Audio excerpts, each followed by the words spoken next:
Come on. I can. It's recording. Oh. Hello. Oh, my goodness me. If only we had those flashing lights telling us when we're recording. Welcome. I'm Nic from Naturally Nic. And today I want to talk about how do we actually release weight or lose weight when we're not dieting. And I have got the amazing Suzanne Culberg here with me, who is a weight loss mindset coach. And we are going to pull apart this really interesting topic because both of us talk about how the fact that we don't like dieting, we don't do diets, but both of us manage to maintain our weight. So how do we do that when we're not actually dieting? Now, there's something that Suzanne just wrote about in one of her recent posts, and she said, how do we change our sometimes when I'm motivated behaviours to become hardwired habits? So we do them whether we feel like it or not. And I thought, this is exactly what I want to be talking about today. So welcome, Suzanne. And yes, over to you. Thanks, Nic. It's always a pleasure to talk to you. So I'm glad you caught that post. So what happened was earlier this week, I got a inbox private message from a potential client saying, I wish I was as motivated as you. And I was really stunned and I kind of laughed to myself, like not at her, thank you so much. Anyone who messaged me, love to hear from you. But I'm the least motivated person I know. Like seriously, people go, oh my goodness, but you've lost all this weight. I'm really, really lazy. Do you know what I mean? And the thing is, it's that if I relied on willpower, motivation, all that sort of stuff, I'd never get it done. I relate motivation to like petrol. When you've got it, you'll go faster, but when it's not there, you've got to walk, And the thing I really realized for myself is when you do a diet, a challenge, a program with it, let's all start together and finish together. It sounds sexy. I get it. It sounds inviting. But if there's a start date and an end date, that's your conscious, you're only changing your behavior for that period of time. Part of your subconscious, your hardwire, your habits is waiting for you to get back to normal. And if your normal's Netflix and chips or Netflix and chocolate, no judgment, that was me for many, many, many years. Well, we didn't have Netflix back then, but TV. Then as soon as you've finished, you're going to get back. And then your results will only last the length that the challenge was. And then you'll get really down on yourself because you'll be like, when I do challenge, when I do program, and I won't name them because like libel, but when I do count points or I use my fitness pal or whatever, I lose weight. And when I'm left to my own devices, I'm the lazy person who can't maintain it. No, it's just that you haven't changed your patterning. You haven't. So our conscious mind is like, I need to lose weight. But our subconscious this is just what rolls in our head. We're automatic hand syndrome. Oh my goodness, I've just eaten a whole pack of Tim Tams. How did they get there? Where did they go? Do you know what I mean? So it's like learning to change that, your mind, so that you can change your body. So where do you start? The very, very first step is being aware that this is actually the pattern. And people are like, oh, but they want to skip over it. And the thing is, if you're going to go for a trip and you put it into GPS, you need a start point and an end point to plan the route, And we don't want to admit where we are. We just want to go, I want to be over there. I want to be in the afterland. So the very first step is being really, really painfully honest with yourself about where you actually are. Not like, oh, it's my bad genetics or it's my bad upbringing or I just have one or I just kind of lie to myself. It's being really honest. Like at the moment, I'm a 2 block of chocolate kind of day girl, And instead of going, that's bad and shame and judging and berating yourself for that, it's just acceptance. And I think for me, this is one of my biggest lessons. Acceptance doesn't mean that I used to think if I accepted myself, I'd lose my onus to change. I'd take my foot off the accelerator or I would just, be like, what's the point? But acceptance is different from judgment. And acceptance doesn't mean that you're not going to want to do anything, but it's like, it's this level of honesty. And, it's funny, I had this level of acceptance with my weight. I currently have this level of acceptance with like my business and what I'm doing going forward. But when we accept something, we give ourselves permission to change. Whereas when we're ignoring it, when we're just trying to get somewhere else, when we're not, not planning the route using the GPS, then no wonder we get mixed up, turned around and confused. So step one's being really honest, like, you know, this is where I am. And then the next step is understanding it's not going to happen overnight. Like, it's not like the Pantene ad, or maybe that is the Pantene ad. It's not going to happen overnight, but it will happen. But like, it's going to take time. Do you know what I mean? And when you stop looking for quick, cheap and easy, then the job gets done. You know, I'm not saying it has to take like years, but it's like, when you're changing your behavior, if this is be your forever behavior, not when you're motivated behavior, it's going to take time. So being really kind to yourself. You can't be a black belt before you're a white belt. You can't look at the view from the top of the ladder before you climb on the first rung. You know, you have to start where you are. And I think that's the thing. And sometimes we look to people who've had success and then we compare ourselves to them. But they were us. Like, if I was watching this, if I could go back in time and watch myself, that's kind of creepy. But anyway, you know, 5 or 6 years ago, I would be like, oh, well, it's easy for her. She's already there. But I started way back. You know what I mean? Okay, so you've acknowledged, you've accepted. Then what do you do? Well, I think it's breaking it down. So say, I use exercise examples because they're easy for people to get in their head. Say your ultimate goal is to run a marathon. And right now you're a couch potato. Like, you've accepted it, that's where you are. You're not going to go out the door and run a marathon tomorrow. No. If you did, you probably need an ambulance, injury, maybe a hospital stay. But do you know what I mean? Like, and when I give that an example, people laugh and go, of course not. But if your habits, if you're currently a 2 block of chocolate a day person, a dozen coffees, you know, you all this stuff, and you're like, tomorrow I'm going to eat clean, whatever that means. You know what I mean? It's like, what that does to your psyche, what that does to your system, like your system that maybe is not used to eating all the refined food, you know. So it's like, okay, how can, like, if you're currently eating 2 blocks of chocolate a day, you may not agree with me on this because, you know, you do a different thing, but tomorrow you ate 1 chocolate and almost 1 bar a row, and then 2 rows, like, your system, it's not a big change. Or if you're drinking 10 cups of coffee and tomorrow you have 9 and the next week you have 8, in 10 weeks time you'll have no coffee. Whereas if you went 10 coffees, no coffee, 10 coffees, no coffee, 10 coffees, what does that do? Do you know what I mean? So it's like, okay, I'm going to make really small changes that in the moment don't notice. But the thing is, it's that positive compound interest, because over time, all these little changes snowball into a big change. And the thing is, and this is how true transformation happens, you don't remember. Like, I look back at what I used to eat. Like, I still binge eat. Like, I'll be honest, from time to time. You know, I'm not proud of it, but it happens. But what I consider a binge now, before, honestly, would have been healthy. Do you know what I mean? Like, if I'm really honest with myself. So, you know, like at the beginning, if I'm like, oh, you know, having Subway is healthy, you know, no, Subway is a treat. But that's, you know, where you start to shift and change. So it's like being honest with where you are and where you want to go, and then start like mapping that slowly, and also get support. And like, whoever you're getting support from, loved one, your partner, friend, make sure they're really listening when you're asking, not watching the footy, not playing Xbox, yes dear, whatever. Do you know what I mean? Like, I know I sound facetious, but for me, that was the hardest thing, because my husband, and he's been amazing he's been through with me through ups and downs of my weight. We've been together since I was a teenager.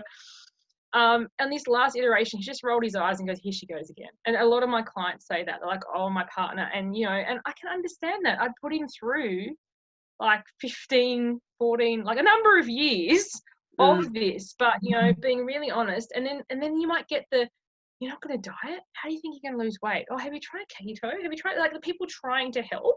But it's like, look, I'm at this point where I can't do that to myself again. And also, people who haven't had a weight issue might not get it, or an eating issue. You don't have to have a weight issue. I know you've had an eating background, but, you know, it's like me trying to ask my husband, trying to tell me about, he's got some spreadsheet thing he's got going on at the moment for work. And I'm like, that's nice, dear. Do you know what I mean? But like, so get the support from people, be really clear with how they can help you. And even like one of my clients, well, this has happened with a number, but one of them recently, she met her girlfriend every week, probably pre-COVID, for coffee and cake. And then she was like, okay, I'm doing this mindset thing with Suze. And the friend's like, okay. And then next week she turns up, she's like, she brought coffee and cake again. And I'm like, well, did you ask her not to? No, but she should just know. Like, people really don't just know. Do you know, even, you know, Nic and I, before we hit record today, what are we going to talk about? I don't know. Do you know what I mean? So it's like, have that thing, but being clear. So, but you don't want to be like the born again fitnessy thing. Like, let's go for a run. Like, it's nothing worse. So it's funny. I'm doing this networking thing at the moment. And we met up in person, and the person's like, oh, I just have a coffee. I'm like, you can eat whatever you want. I'm not going to be judging. I might not choose to order that, but you can.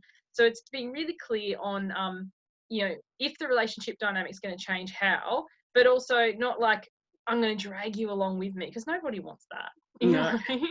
I know, and I honestly, I feel so sad for partners. It's so confusing. 1 minute, you know, we're saying, you have to support me. I have to lose all this weight, and you have to support me, and don't bring this into the house. And then next week it's, oh, can you go and buy me some ice cream? Do you know what I mean? I hear it all the time. It's like the Suze who didn't want the ice cream. You don't listen to her. It's like Alf, the TV show. It's like when the cats and all that sort of stuff. But I do. Yeah. Yes. Yeah. It's very interesting, and because I love what you're saying, and I know that I do all those things myself. Do you know what I mean? Because at the moment I overeat. I thought I'd have a bag to grab you and show you. I'm overeating the figs at the moment. And so I'm working through this whole thing of you know, how am I going to stop overeating? Because I can end up eating 10. Do you know what I mean? And it's like, how do I work through, because I want to pull back on that. And I must admit, I laugh at you. The pattern of behaviour is the same regardless of the food, because I'm like, you're overeating figs. I may have found caramel 12s.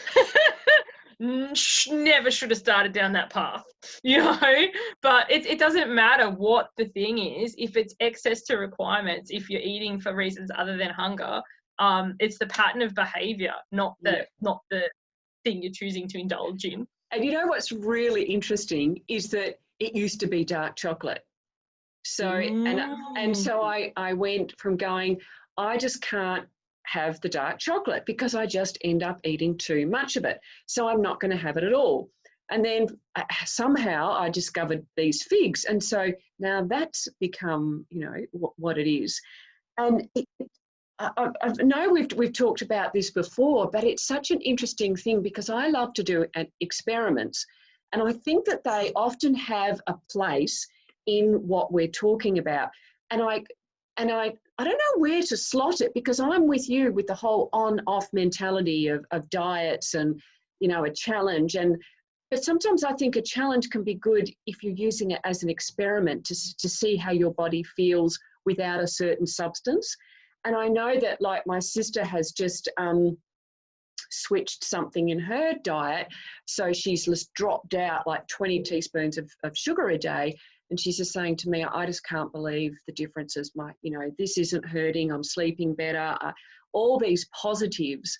And so you can only take those on board and go, okay, now that my experiment's over, how am I going to move forward? And sometimes we need to do those experiments again and again. I know I did with alcohol before. Yes. I did Feb, fast and dry, July and October so many times. I really had to prove to myself that alcohol really wasn't my best friend. But that is even, you know, jokes aside, that's even after getting breast cancer.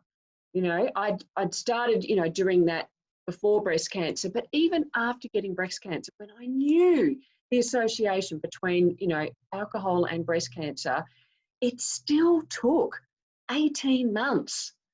So, yeah, it's so important, isn't it, to, you know, let ourselves off the hook and to not judge ourselves and to understand, you know, that this is a journey, such a journey. Yeah.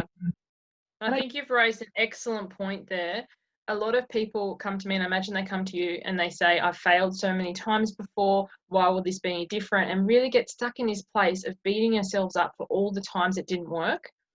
And I'm reminded of two things when that happens. The first one is and I've never been a smoker, but there was a campaign, you know, every cigarette's doing you damage, and, you know, and I saw one, not that recently, but in the last few years, every cigarette you don't smoke is doing you good. I'm like, what a more motivating message, like, to keep going rather than, you know, being down. So, like, every chocolate that you don't eat, or every time, you know, every fig that you don't eat in your case, do you know what I mean? So, because sometimes I would be in the supermarket checkout, should I, shouldn't I, will I, won't I? It's kind of in the basket and it's out. It's in the basket. I go, what's the point? I'm going to eat it later anyway. But if you're looking at that going, every time I say no, I'm strengthening that, I don't like willpower, but it's strengthening that no muscle. Every time you say no is doing you good. And the other one is, and this has been since I've had children, like, when you're a child, and, you know, we all know babies can't walk to begin with, and they pull themselves up and they fall over, and they pull themselves up and they fall over. And every time they do that, they're building the muscles in their quads, they're building their hamstrings, they're building their glutes to be able to support them. So if you can reframe that every time you've tried before has set you up for the time that you will succeed. And as you said, you've done Feb fast, dry July, you know, October. For me, like, your caramel 12s. Caramil's a very recent thing. There's no excuse for that. Do you know what I mean? But we have the tools, we have the know-how, and we have the self-acceptance that sometimes life's crap and we fall back into bad habits. I don't like that term. But it's like, it's not, you're not a bad person. And then also too, for me, it's my cycle. So it's like, when something's happening, that's a red flag for me that I'm not looking after myself. I'm not putting myself first. What's really going on, rather than, you know, like, because at the end of your life, I don't want to sound morbid, but at your funeral, no one cares how much money you have or what size your clothes were. You know, they're sad that you're missing and you're valued and you're of service and you're exactly as you need to be, perfect and whole. But that doesn't mean you can't want to make changes. So, you know, I think this is where it's all tied in, and with the dieting you were saying, and you know, and self-acceptance. But, you know, you can accept yourself as you are, and I totally hope everybody does, but also want to be a better version of yourself, you know? Yeah, yeah. So getting back to our original question, how do we maintain our weight when we're not dieting? Well, we went through acceptance, acknowledging, and awareness, all the A's.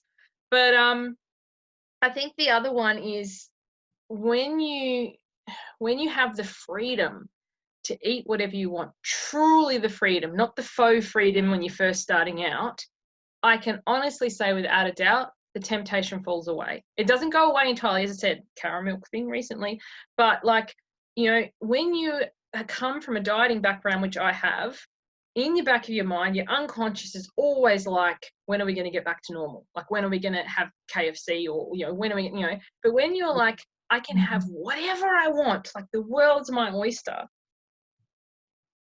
it's not forbidden. The back of your mind's not, the devil on your shoulder isn't there going, have it, because you won't be able to have it later, because you can have it whenever you want. And it was funny. It was like, just this last week, I'd had a really long day. I was really tired. And the kids were like, oh, can we have KFC? And I wanted it too. You know what I mean? And I was like, yeah, but it'll feel greasy and I won't sleep very well. And the soup's right there. I've just got to put it on the stove. It's not that hard. Do you know what I mean? So I went with that. So, like, sometimes I still have it. But the thing is, in my dieting years, I'd be like, oh yeah, we'll start again on Monday, or we're starting our diet, or whatever. So I would have gone KFC like 100%. But now it's probably more 80-20, 90-10, where I have the thing that I had planned. So, like, when you take away that rules and that thing, you also take away your rebel, because there's nothing to rebel against. And it's interesting, from my perspective, I come from a perspective of just wanting to nourish my body. And even before I got cancer, I was definitely on that track. And I think my sort of, what happened with me is I grew up watching my mum was very, very large, overeat. And of course, more is caught than is taught. Now, did you pick me up on that? No, but I like it. Yeah. And I struggled with bulimia myself. And then I remember reading a book called Raw Energy by Leslie Kenton. And I kind of realized that food could be used for good rather than, you know, evil, so to speak. and started learning about, all these amazing properties of food and how it could make you healthy and keep you thin and slim at the same time. And that's why I actually went on and, at 23, went back to university and became a dietitian. And I so love it. my focus has always been, I just want to put healthy stuff in my body. And so, but I still have the remnants of that using food as an emotional comfort. And hence why I will still overeat foods. But it was now it's modeled to you as a healthy child. stuff. Yeah. So, I just would not even think about putting like a Coles mud cake into my mouth, but give me something, my healthy black bean brownies, well, I can eat 4 or 5, easy. It's really interesting, the way that we are wired, and, but I accept myself. I don't judge myself. I just, like you, I observe, and I'm currently going, okay, so how are those figs even getting in the trolley in the first place, Nicole? I think that's where we need to start. And what's going on? What is going on? What it need is that filling for you at the moment, I've got a lot of stuff going on at the moment, so, wrapping up a 5-year marriage, a 20-year marriage that ended 5 years ago and all that kind of stuff. So I am particularly gentle with myself as well. But Yeah, and I love that point you make. What need am I filling with the food? Like, why am I reaching to it for? Whether it be something nourishing or something junk. If you're eating for reasons other than hunger, then how will you know when you've had enough? Yeah. That's right. Yeah. Oh my gosh, this is amazing. And I have nowhere on the screen that tells me how long we've been chatting for, but no idea. We probably should wrap it up. People will be like, get to the point, ladies. Oh, been so good, Suzanne. I know that we could just keep on unwrapping this. It's so deep, it's so multi-layered. And I think that's why, there is no easy fix, quick fix. We say it all the time in this weight loss, weight release space. It's complicated. And, both of us offer a different kind of support. So, check us both out. We'll have all of our links in the show notes. And, we just want to encourage you, wherever you are, to take that first step, like Suzanne said, with the awareness and acceptance, and realise, one baby step at a time, and don't try and do it on your own, whether it's us or somebody else or a friend. Get the support that you need, because we all need help, and we all get coaches in all the areas that we need to, that we want to move forward in. So thanks for being with us. And any last words, Suzanne? Yeah, I've got a bit of echo. Hopefully it comes out. I just want to say, if anyone's got any questions or any topics you'd like us to discuss in future, I think Nic and I maybe will end up with a name for what we're doing, but I can talk to you all the time. And I love the different perspectives and different point of views that we come from. So please drop it below, or send one of us a PM if you don't want to ask publicly. And if it's something relevant, we'll record something on it. Great idea. I love it. Thanks, Suzanne. We'll talk to you soon. Thanks, Nic. Bye. Bye.